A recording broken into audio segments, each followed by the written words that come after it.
اعوذ باللہ من الشیطان الرجیم بسم اللہ الرحمن الرحیم واللہ جعل لکم من بیوتکم سکنا وجعل لکم من جلود الانعام بیوتا تستخفونها یوم ذانکم ویوم اقامتکم ومن اصوافها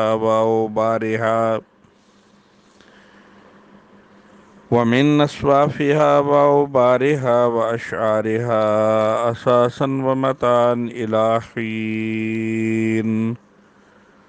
صدق اللہ العظیم۔ یہ سورۃ النحل کی آیت مبارکہ نمبر 80 ہے۔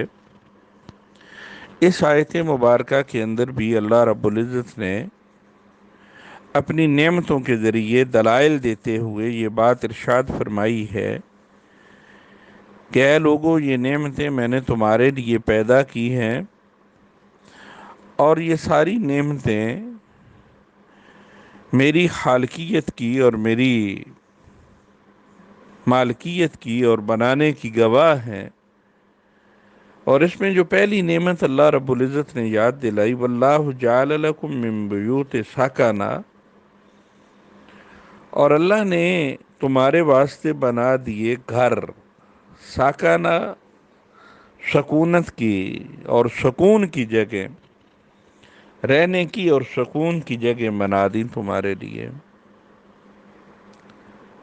یہ گھر انسان کے لیے بہت بڑی نعمت ہے۔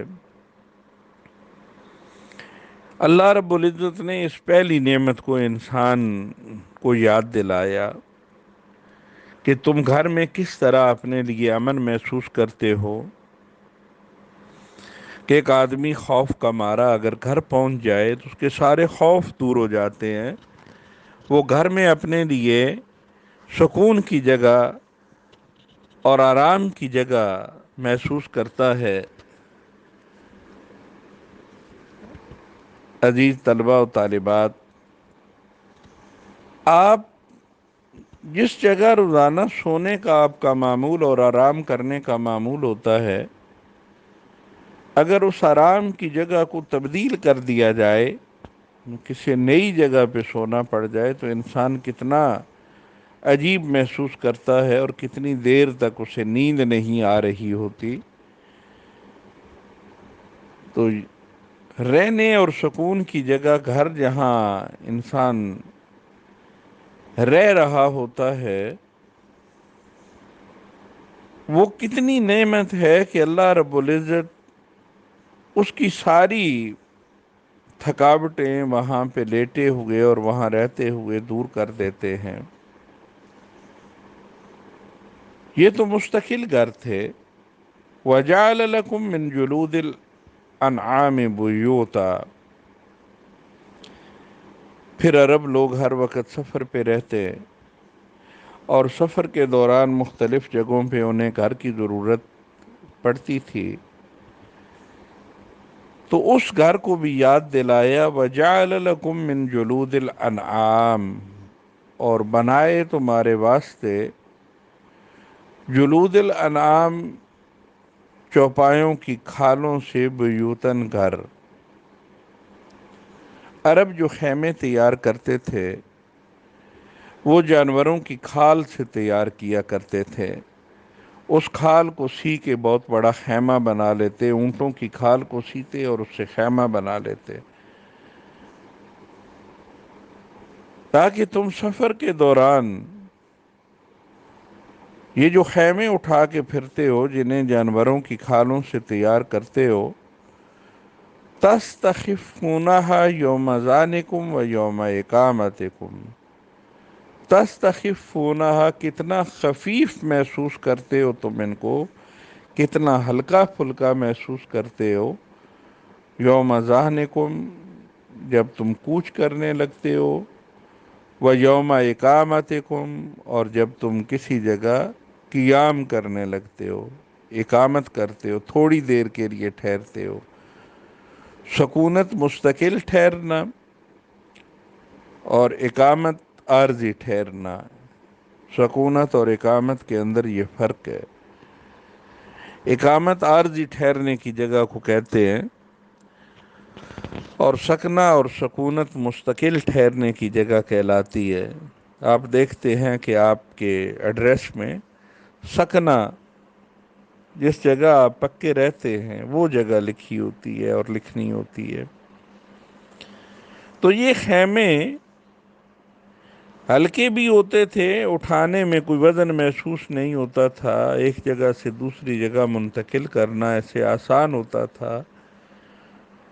اہل عرب کو اس نعمت کو یاد کرایا گیا ہے کہ تم انہیں کتنا ہلکا محسوس کرتے ہو۔ یوم ذانکم و یوم اقامتکم، جب تم کوچ کرنے لگتے ہو ایک جگہ سے دوسری جگہ، اور پھر جب تم اقامت کے لیے، عارضی ٹھہراؤ کے لیے اپنا مقام تیار کر رہے ہوتے ہو، وہ آسانی سے اٹھایا جاتا ہے، آسانی سے ایک جگہ سے دوسری جگہ منتقل کیا جاتا ہے، کہ یہ کتنی بڑی نعمت تمہارے لیے میں نے پیدا کی ہے۔ وَمِنْ أَصْوَافِهَا، اور ان کی اون میں، وَأَوْبَارِهَا، اور ان کی پشم میں، وَأَشْعَارِهَا، شعر ان بال کو کہتے ہیں، اور ان کے بالوں میں، اساساً سامان ہے تمہارے لیے، وَمَتَاعًا إِلَىٰ حِینٍ، اور یہ ایک مقررہ وقت تک تمہارے برتنے کی چیزیں ہیں۔ یہ انعامات خداوندی ہیں جن سے ہر وقت ہر شخص مستفید ہوتا تھا اور زندگی کا فائدہ اور لطف اٹھاتا تھا، لیکن کثرت استعمال کی وجہ سے انہیں یہ آسانیاں اور سہولتیں یہ اتنی محسوس ہی نہیں ہوتی تھی، انہیں خاطر میں ہی نہیں لاتے تھے۔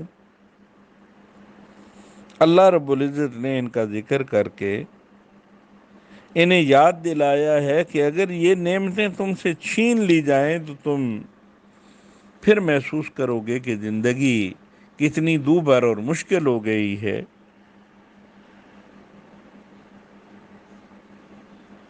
آج بھی ہم اس اون کو اور اس پشم کو اور ان جانوروں کے بالوں کو سردی سے بچنے کے لیے اپنے لباس میں استعمال کرتے ہیں۔ اس سے سویٹر بنے جاتے ہیں، اس سے جرسیاں تیار کی جاتی ہیں، جیکٹوں کے اندر اون لگائی جاتی ہے، اور برفانی علاقوں کے اندر پرندوں کے پروں کو جیکٹس کے اندر سلائی کر کے انہیں برفانی سردی سے بچنے کے لیے استعمال کیا جاتا ہے۔ تو رب العالمین یاد دلا رہے ہیں کہ یہ کتنی بڑی نعمتیں ہیں جو صرف میں نے تم پہ کی ہیں، میرے علاوہ کوئی اور انہیں پیدا کرنے والا نہیں ہے۔ اگر تم غور و فکر کرو گے تو تمہیں کوئی اور خالق نظر نہیں آئے گا جو ان چیزوں کا پیدا کرنے والا ہو یا جس نے یہ چیزیں بنائی ہوں۔ تو تم ان نعمتوں کو یاد کرتے ہوئے اپنے خالق کی طرف پلٹو، شکر اس کا ادا کرو، اور شکر کا بہترین ذریعہ عبادت، اللہ کی عبادت، نماز ہے۔ اگلی آیت مبارکہ کے اندر بھی اسی طرز کی نعمتوں کا ذکر فرمایا، وَجَعَلَ لَكُمْ، اور بنایا تمہارے واسطے، مما خلق ظلالاً، مما میں سے خلق پیدا کیا، ظلالاً سائے کو، اور اللہ نے تمہارے لیے سائے بنا دیے، وَجَعَلَ لَكُم مِّنَ الْجِبَالِ أَكْنَانًا، اور پہاڑوں کے اندر تمہارے لیے ان چھپنے کی جگہوں کو بنایا، اکنان کو بنایا، غاروں کو بنایا۔ یہ سایہ اللہ کی بہت بڑی نعمت ہے جسے عام طور پہ عرب خاطر میں نہیں لاتے تھے، یا انسان اب بھی اس نعمت کو کوئی بڑی نعمت شاید نہ سمجھ رہا ہو۔ اگر تپتا ہوا ریگستان ہو اور مسافر پیدل سفر کر رہا ہو، گرمی کی شدت بڑھ جائے اور کسی جگہ تھوڑا سا سایہ نظر آ جائے تو پھر اس نعمت کی قدر ہوتی ہے۔ رب العالمین نے درختوں کے سائے بنائے، مختلف بڑی عمارات کے سائے جب ڈھلتے ہیں تو ٹھنڈے سائے محسوس ہوتے ہیں، صحراؤں میں ان درختوں کے سائے ٹھنڈے لگتے ہیں۔ رب العالمین نے اہل عرب کے لیے جس ماحول کے اندر یہ قرآن حکیم نازل ہو رہا تھا، جنہیں اس سائے کی اہمیت کا پتہ اس وقت چلتا تھا جب وہ صحرا کے اندر ہوتے تھے، یہی سایہ ایک نعمت کے طور پہ انہیں یاد دلایا کہ اللہ نے بنا دیے تمہارے واسطے سائے۔ اور اللہ رب العزت نے تمہارے لیے پہاڑوں کے اندر پناہ گاہیں بنا دیں، جن پناہ گاہوں کے اندر تم پناہ حاصل کرتے ہو دشمن کے حملے سے بچنے کے لیے۔ عرب جاہل اور تمدن سے بہت دور قوم تھی، بہت وحشی اور اجڑ قسم کے لوگ تھے، ذرا سی بات پہ ایک دوسرے کی جان لینے پہ تل جاتے تھے، بڑے قبائل چھوٹے قبائل پہ حکمرانی کیا کرتے، چھوٹے قبیلوں کے پاس زندگی گزارنے کے لیے ان بڑے قبائل کی پناہ لینا، ان کے ساتھ دوستی قائم کرنا، ان کا حلیف بننا، اس کے سوا کوئی چارہ نہ تھا۔ اور اگر ذرا سی نافرمانی کرتے تو بڑا قبیلہ ان چھوٹے قبائل کی جان لینے پہ آ جاتا۔ اپنی جان کو بچانے کے لیے سوائے بھاگ کے پہاڑوں کی غاروں میں چھپنے کے اور پہاڑوں میں چھپنے کے ان کے لیے کوئی چارہ نہ تھا۔ رب العالمین نے اس نعمت کو یاد کراتے ہوئے ارشاد فرمایا کہ دیکھو کہ کس طرح یہ پناہ گاہیں پہاڑوں کے اندر چھپنے کی جگہ تمہاری زندگی بچانے کے کام آتی ہیں، اور تم ظالموں سے اپنی جان بچا کے ان کے اندر جا کے چھپتے ہو۔ یہ کتنی بڑی نعمت اللہ رب العزت نے تمہارے لیے بنا دی ہے، اور اس لیے پروردگار کی ان ضرورتوں کو سامنے رکھتے ہوئے انسان کی یہ جو ضرورتیں ہیں ان کو سامنے رکھتے ہوئے اللہ رب العزت اپنی نعمت کا ذکر فرما رہے ہیں، اور آگے فرمایا وجعل، اور بنایا لکم تمہارے واسطے سرابیلا، پوشاکیں، کرتے بنائے تمہارے لیے، تقیکم الحرہ، جو بچاتے ہیں تم کو سردی سے، وسرابیلا، اور یہ پوشاکیں تقیکم بچاتی ہیں تمہیں، باسکم، لڑائی سے، حملے سے۔ اور یہ لڑائی کے وقت، حملے کے وقت یہی پوشاکیں جو تم بناتے ہو، زریں بنا لیتے تھے لوہے کی، یہ تمہیں اس حملے سے بچاتی ہیں۔ یہ دوسری جگہ باس، لڑائی سے بچانا، لڑائی سے بچانا اس پوشاک کا زرہ کے معنی میں ہے، جیسے وہ لوہے کی زرہ تیار کر لیتے اپنے جسم کے اوپر پہننے والے، زرہ تیار کرتے جس پہ تلوار کا بار اثر نہیں کرتا تھا۔ کذالک یتم نعمتہ علیکم، اسی طرح تمام کرتا ہے اللہ اپنی نعمتیں، پوری کرتا ہے اللہ رب العزت، مکمل کرتا ہے اپنی نعمتیں علیکم تمہارے اوپر، لعلکم تسلمون، تاکہ تم فرما بردار بن جاؤ، اللہ کا حکم ماننے والے بن جاؤ۔ اس آیت میں وجعل لکم سرابیلا کے حصے میں جو ذکر فرمایا گیا ہے کہ اللہ تعالیٰ نے تمہارے لیے ایسی لباس اور پوشاک مہیا کر دی، ایسے کرتے مہیا کر دیے جو تمہیں بچاتے ہیں الحر، سردی سے بچاتے ہیں، جو گرمی سے، الحر گرمی سے بچاتے ہیں، گرمی کی حدت سے بچاتے ہیں، وسرابیلا، اور بچاتے ہیں تم کو باسکم، لڑائی کے وقت، نہیں، یہاں صرف گرمی کا ذکر فرمایا، لیکن بچاتے تو دونوں سے ہیں، سردی سے بھی بچاتے ہیں اور گرمی سے بھی بچاتے ہیں، لیکن عربوں کے نزدیک گرمی جسم کو جلسا دینے والی گرمی ہوا کرتی تھی، اس لیے گرمی کی حدت اور گرمی کی شدت کا ذکر فرمایا کہ اگر یہ لباس تمہارے لیے نہ ہوتے اور یہ کرتے تمہارے لیے اللہ رب العزت تمہیں عقل نہ دیتے کہ تم یہ بنا لیتے ہو، نہ بنائے جا سکتے، تو اس گرمی سے بچنا کس طرح تمہارے لیے مشکل ہو جاتا کہ یہ تمہارے جسم کو جھلس دیتی۔ عرب سفر کے دوران سب سے زیادہ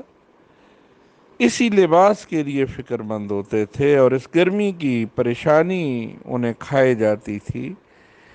اس لیے انہوں نے اپنے لباس میں اس سے بچاؤ کا انتظام کیا۔ بہت بڑا تہمد باندھنا، اس کے اوپر لمبا کرتا استعمال کرنا، سر پہ بڑا سا رومال پھیلا کے اس سے گردن اور چہرے کو لپیٹ لینا، سر کو لپیٹ لینا،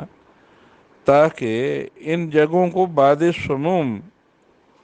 یہ تیز گرم لو جو ہے، اس سے بچایا جا سکے اور ان لو کے تھپیڑوں سے ان جگہوں کو محفوظ رکھا جا سکے۔ اور پھر اس رومال کو سر پہ کسنے کے لیے ایک رسی باندھا کرتے کہ یہ سر سے رومال اڑ نہ جائے۔ رومال کو آج کل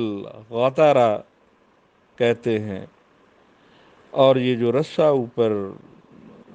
آج بھی جو رسی کی ایک چوکھٹا بنا کے یا گولائی بنا کے وہ سر پہ رکھتے ہیں، اس کو عقال بولتے ہیں۔ یہ عقال دراصل ایک موٹی سی رسی ہوتی تھی جسے اونٹ کا گھٹنا باندھا جاتا تھا، لیکن جب باد سرسر کو روکنے، اس کے تھپیڑوں سے بچنے کے لیے انہوں نے اسے سر پہ استعمال کرنا شروع کر دیا، تو پھر اسی کو عقال کا نام دینے لگے، اسی رسی کو۔ اور جب ٹھنڈی ہوا سے باد سرسر سے بچنا مقصود ہوتا، باد سموم گرم ہوا کو کہتے ہیں، تیز لو جس میں ہوتی ہے اور جلسا دینے والی گرمی جس کے اندر ہوتی ہے۔ باد سرسر سواد سے سر ہے، باد سرسر ٹھنڈی ہوا۔ ٹھنڈی ہوا سے بچنے کے لیے پہاڑ کے دامن میں کسی نشیبی جگہ پہ اپنے اونٹوں کو دائرے کی شکل میں بٹھاتے، درمیان میں خود گھس جاتے، پہلے کپڑوں سے اپنے جسم کو لپیٹتے اور باہر سے وہ اونٹ بیٹھے ہوتے اس ہوا کو روکتے تھے، اور ان کی اون سے اور جسم کی حرارت سے، اونٹوں کے جسم کی حرارت سے وہ گرمی حاصل کرتے تھے اور سخت شدید سردی سے اور جاڑے کے موسم سے بچتے تھے۔ اور جو کپڑے زائد ہوتے اونٹوں کے منہ پہ لپیٹتے تھے تاکہ اس کا منہ جو ہے اس سے زیادہ سردی نہ لگے اور اس کی آنکھیں بند ہو جائیں، وہ ایک ہی جگہ پہ بیٹھا رہے۔ ان ساری نعمتوں کو اللہ رب العزت نے یاد دلایا ہے کہ کذالک یتم نعمتہ علیکم لعلکم تسلمون۔ اللہ نے یہ نعمتیں تمہارے اوپر اس لیے تمام کی ہیں، اس لیے مکمل کی ہیں تاکہ تم اس کی فرما برداری کے اندر زندگی گزارنے والے بنو۔ فَإِن تَوَلَّوْا فَإِنَّمَا عَلَيْكَ الْبَلَاغُ۔ تو اے نبی پھر اگر وہ لوگ منہ پھیر لیں، فَإِن تَوَلَّوْا، پھر اگر وہ منہ پھیر لیں، فَإِنَّمَا عَلَيْكَ الْبَلَاغُ الْمُبِينُ، تو پھر آپ کی ذمہ داری تو ان تک صاف بات پہنچا دینا ہے، یہ نہیں کہ آپ انہیں ہر صورت راہ راست پہ لائیں گے کہ وہ اللہ کے ساتھ دوسروں کو شریک بھی ٹھہرائیں۔ آپ انہیں بات پہنچا دیں۔ نبی کریم صلی اللہ علیہ وسلم کو بہت زیادہ فکر ہوا کرتی تھی کہ یہ لوگ ایمان نہیں لا رہے، میں انہیں ہر طرح سے سمجھا رہا ہوں۔ بعض اوقات آپ یہ خیال فرمایا کرتے کہ شاید میرے اس سمجھانے میں اور بات پہنچانے میں کوئی کمی رہ گئی ہے، تو اللہ رب العزت نے پیغمبر صلی اللہ علیہ وسلم کو تسلی دیتے ہوئے یہ بات ارشاد فرمائی ہے کہ فَإِن تَوَلَّوْا، اگر اس کے باوجود وہ منہ پھیریں، فَإِنَّمَا عَلَيْكَ الْبَلَاغُ الْمُبِينُ،